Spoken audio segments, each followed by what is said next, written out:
So tell me about the increased call volumes for EMS. What's going on now is you have a city on top of a city. It's like two New Yorks.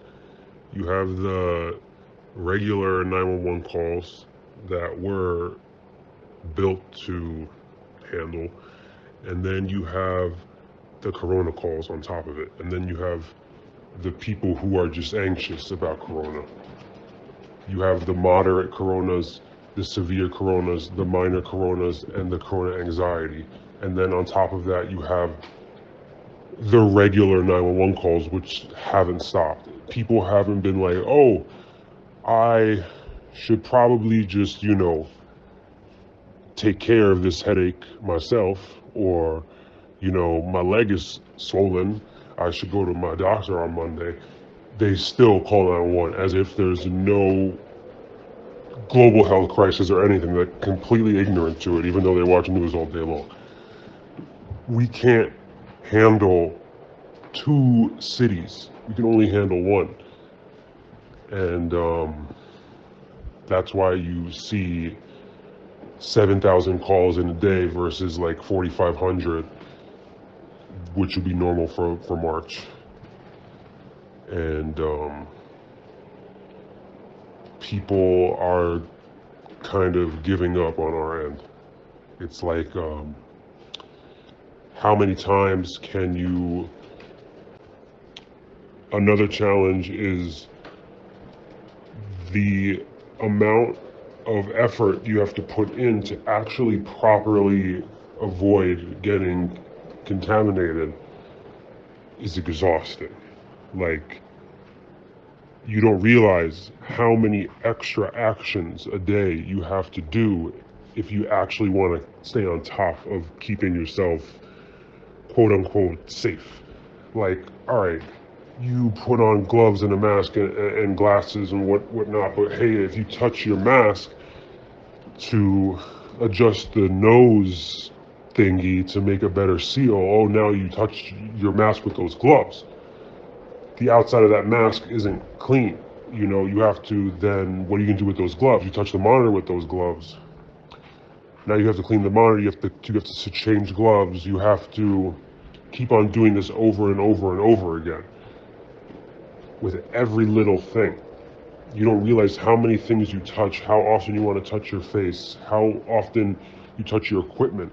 You went into the drug bag, you got out whatever drug. Now you have to wipe down the drug bag. You have to wipe down the drug box. Did your glove touch some other vials while you were in that box, maybe? Now you gotta wipe down all these other vials. To actually stay on top of it, it's close to impossible. So what you have are a lot of people getting burnt out and just not doing it because it's futile. Like, I got called to a BLS ambulance that was calling for ALS because their patient was having a bad asthma attack. And I get there, and the BLS, they're not wearing masks, they're not wearing gloves. The patient does have a fever on top of it. And my partner was like, yo, what's going on? Why aren't you wearing your PPE? And their answer was, we've been doing this shit all day. Which, at first, it sounds stupid. Like, what the fuck do you mean you've been doing this shit all day? So what? But really, if you think about it, think about what they just said. All that shit with the, oh, my glove touched this, now I have to wipe down that. I touched my mask with that glove, or did I touch my mask? Do I need to do like that shit? Over and over and over for hours and hours and hours, every single patient. It gets exhausting. And honestly, I don't really blame that crew that much. I really don't. So, if you combine the way that you feel with the extra effort, that like futile kind of feeling where everything just doesn't really matter, and you add that to the overwhelming amount of jobs, plus all of the people who have went out sick and the units that are run down, Plus the crazy shit that you're seeing every day, because people really are dying out there. Everybody's sick. Every job you go to, someone has a fever. Every arrest, oh, I think they had a fever before they fucking died or whatever. The overall attitude right now, the morale, it just is very low. It's pretty dark out there. It's like you're frustrated that these people are calling for nonsense. You're frustrated that those units aren't working. You're frustrated that you're doing 50% more calls a day, 100% more calls a day. And on top of that, everyone's dying, everyone's sick. It's like, it's just a shitty feeling right now. And I'm telling you, everyone feels just panicked and anxious and upset walking to work, clocking in. And so right now, I feel like we have to be just a little more friendly to each other, I guess. A little closer, not physically, but emotionally.